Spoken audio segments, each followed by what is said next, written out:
ফাতিহা মানে শুরু কথা। সেজন্য কোরআনের মায়ের নাম, আমারও মা আছে, আপনারও মা আছে, মা ছাড়া সন্তান হইতে পারে না। আল্লাহ বলে উম্মুল কিতাব, এই কোরআনের মায়ের নাম হচ্ছে সূরা ফাতিহা। কোরআনের মায়ের নাম কি? এখন আপনি কোন সূরার নাম মক্কিয়া বলবেন, কোন সূরার নাম মদনিয়া বলবেন, সমস্যা নাই। ফাতিহা মক্কিয়াও বলবেন, ফাতিহা মদনিয়াও বলবেন। কেন? প্রত্যেক সূরা নাজিল হয়েছে একবার, কিন্তু আল্লাহ সূরা ফাতিহা একবার নাজিল করে নাই। একবার মক্কায় নাজিল করেছে, আর একবার মদিনায় নাজিল করে দিয়েছে। তাহলে ফাতিহার দাম আছে না নাই? আচ্ছা, আমি যেটা বোঝাইতে যাচ্ছি সেখানে চলে যায়। এই ফাতিহা যখন নাজিল হচ্ছে, কোরআন নাজিল হয়েছে, এখানে তিনটা স্টেপ। স্টেপ কয়টা? নাজিল করেছে আল্লাহ, নাজিল করেছে কে? নিয়ে আসছে জিবরিলে, নিয়ে আসছে কে? যার উপর নাজিল হয়েছে উনি রহমতুল্লিল। এখানে স্টেপ কয়টা?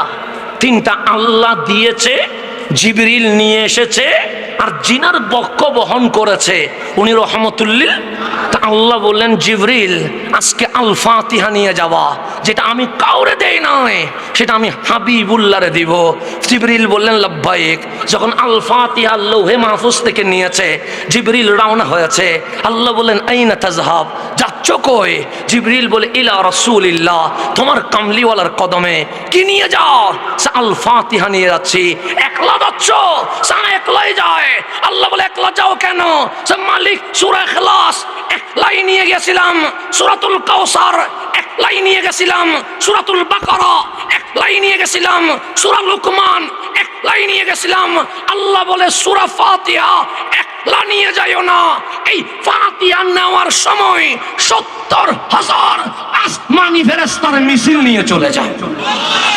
এই ফাতিহার জন্য আল্লাহ রেলির ব্যবস্থা করেছে। কিসের ব্যবস্থা? আনন্দ রেলি বলেন আপনারা। এই আনন্দ রেলির ব্যবস্থা করেছেন কে? কয় হাজার ফেরেশতা দিয়া।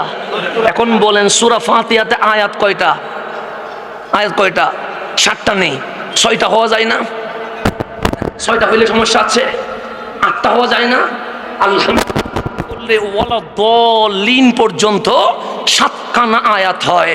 তা আপনি মালিকরে বলেন না, মালিক এটা প্রথম সূরা, ৭ আয়াত দিলা কেন? এটা ৬ দিলে হয় না? আল্লাহ বলে হয় না। ৮, ৯, ১০ দিলে হয় না?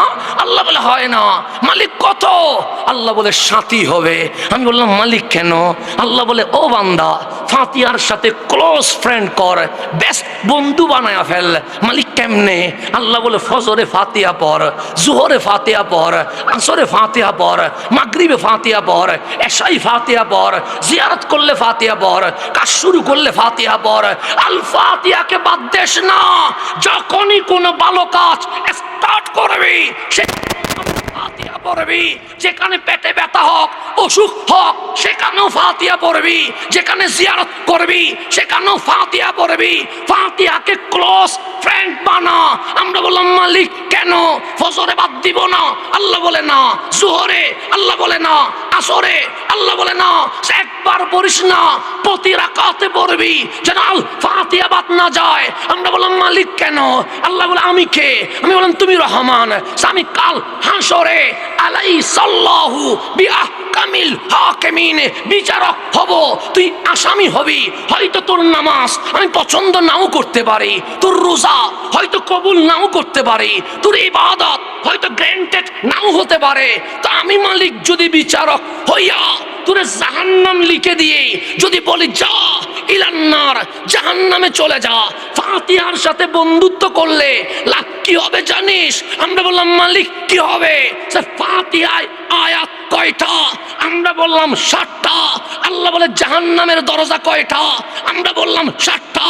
আমি মালিক যখন বলবো জাহান্নামে যা, ফাতিহার সাথে তোর যদি বন্ধুত্ব থাকে, ৭ আয়াত জাহান্নামের ৭ দরজায় দাঁড়িয়ে বলবে মালিক এই বান্দারে জাহান্নামে যাইতে দিব না। সেজন্য আল্লাহ আয়াত দিছে কয়টা? জাহান্নামের দরজা কয়টা? ৮টা হইলে ৮টা দিত, কিন্তু জাহান্নামের দরজা কয়টা? এখন আলহামদুলিল্লাহ রব্বিল আলামিন এক দরজায় দাঁড়িয়ে যাবে, আর রহমান আর রহিম আরেক দরজায় দাঁড়িয়ে যাবে, মালিক ইয়াউমিদ্দিন আরেক দরজায় দাঁড়িয়ে যাবে। এভাবে ৭ দরজায় দাঁড়িয়ে আপনাকে আটকায়া দিবে।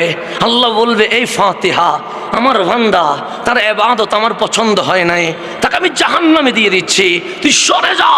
ফাতিহা বলবে মালিক, বন্ধু কি বন্ধুরে ছাড়তে পারে? আল্লাহ বলে তোর সাথে কি ওর বন্ধুত্ব আছে?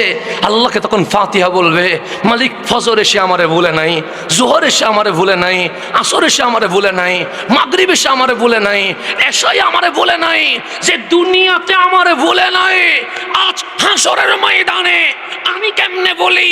সেই কারণে জাহান্নামে যেতে দিব না। আল্লাহ বলে বল কি বলবি? তখন ফাতিহা বলছে মালিক তুমি আল্লাহ, আমি কালামুল্লাহ, আমি ফাতিহা তোমার দরবারে সুপারিশ করছি, এই বান্দারে মাফ করে দাও। আল্লাহ বলবে ফাতিহা তোমার সুপারিশ কবুল হয়েছে, আমার বান্দারে আমি জান্নাতের মালিক বানিয়ে দিয়েছি। আল্লাহ বলতেছেন হুদাও,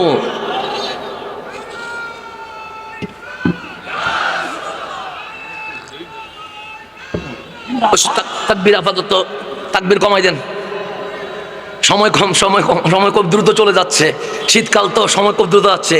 তা আল্লাহ বলছে হুদাও ওয়া রাহমাতান লিল মুহসিনিন, কোরআন দুনিয়াতে হেদায়েত দে, বিপদের সময় রহমত হইয়া আল কোরআন তোমার পাশে দাঁড়াবে।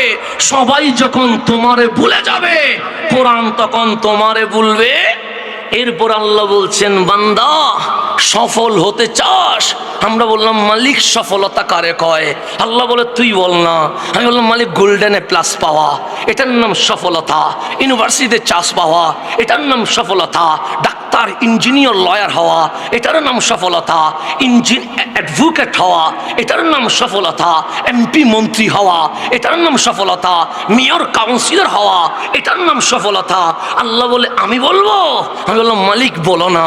আল্লাহ বলে আল্লাযীনা ইউকিমুনাস সালাহ, যারা নামাজ কায়েম করে, ওয়া ইউতুনাজ যাকাত, যাকাত আদায় করে, ওয়া হুম বিল আখিরাতি হুম ইউকিনুন, যারা পরকালের প্রতি কঠিন ঈমান রাখে, উলাইকা আলা হুদাম মির রাব্বিহিম ওয়া উলাইকা হুমুল মুফলিহুন, তারাই আল্লাহর হেদায়েত পেয়েছে, তারা কাল হাসরের ময়দানে এমন সফল হয়েছে, তারা গোল্ডেন প্লাস পেয়ে গেছে। এটা তো যে সফলতার কথা, কিসের কথা?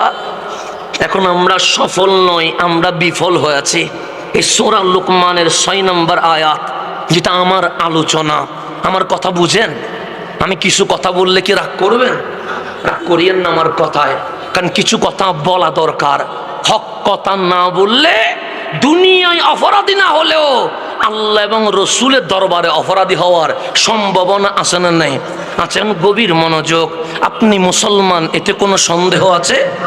এই বাংলাদেশে অমুসলিমও আছে না নাই? আছে। আমার ধর্ম কাউকে আঘাত করে না, আমার ধর্ম কাউকে হামলা করে না, আমার ধর্ম কারো ঘর ভেঙে দেওয়ার কথা বলে না। সেই জন্য হিন্দু মন্দিরে যাবে, আমার কোনো আপত্তি নাই। খ্রিস্টান গির্জায় যাবে, আমার কোনো আপত্তি নাই। ইহুদি উপাসনালয়ে যাবে, আমার কোনো আপত্তি নাই। মুসলমান মসজিদে যাবে, আমার কোনো আপত্তি নাই। ধর্ম যার যার, উৎসব তার হইয়া সবাই সবার ধর্ম পালন করবে। দিন শেষে সোনার বাংলাদেশ গঠন করবে। কোন আপত্তি আছে? আমার নবী মদিনা সনদে এটাই লিখছেন। মুসলমান মসজিদে যাবে, মুশরিক মন্দিরে যাবে, ইহুদি উপাসনালয়ে যাবে, খ্রিস্টান গির্জায় যাবে, যার যার ধর্মীয় অধিকার পালন করা এটা মদিনা সনদে উন্মুক্ত করে দেওয়া হয়েছে। সুতরাং ধর্ম নিয়ে কোনো বাড়াবাড়ি চলবে। আমাদের কাজ দাওয়াত দেওয়া। হেদায়েতের মালিককে আমি কি জোর করে কাউরে মুসলমান বানাইতে পারবো? মুয়াজ্জিন হাইয়া আলাস সালাহ বলতে পারবে, কিন্তু দোকান থেকে ধরে মসজিদে আনার অধিকার নাই। মুয়াজ্জিন বলতে পারবে আস-সালাতু খায়রুম মিনান নাওম, কিন্তু উনি মুয়াজ্জিন বিছানা থেকে কাউরে আলগায়া নিয়ে আসতে পারবে না। কেন? ইসলামের মধ্যে জোরাজুরির কোনো অধিকার নাই। তাহলে সকল ধর্ম তার মতো চলুক, এতে আমাদের কোনো আপত্তি আছে? আমার নবী যখন কালিমার দাওয়াত দিচ্ছেন, আল্লাহ বললেন হাবিব মক্কার রেজাল্ট কি? হাবিব বলে মুশরিক বেশি। আল্লাহ বলে হাবিব মুশরিকরে গালি দেওয়া দূরের কথা, আমার কাবা, আমার বাইতুল্লাহ যে মূর্তিগুলো ঢুকিয়ে আমারে কষ্ট দিয়েছে, ওই মূর্তিগুলারেও গালি দেওয়া যাবে। এটার নাম ইসলাম। এটার নাম কি? ইসলাম কি হানাহানি চায়, মারামারি চায়? আজকে সোনার বাংলাদেশে ইসলামের ব্যাখ্যা দেওয়া হয় অপব্যাখ্যার মাধ্যমে। সেই জন্য এই পৃথিবীতে, এই বাংলার ভূখণ্ডে ইসলাম কিভাবে এসেছে, শাহ জালালের মাধ্যমে, শাহ পরানের মাধ্যমে, নাসিরুদ্দিন সিপা সালার মাধ্যমে, খানজাহান আলীর মাধ্যমে। খানজাহান আলী কি করেছেন? রোড করেছেন। খানজাহান আলী কি করেছেন?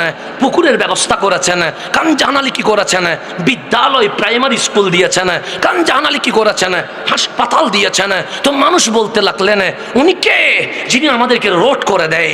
উনি কে যিনি আমাদেরকে পানির ব্যবস্থা করে দেয়?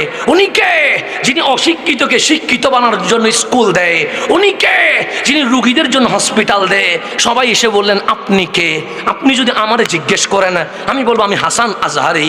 আমার অতিথিকে জিজ্ঞেস করলে উনি ওনার নাম বলবে।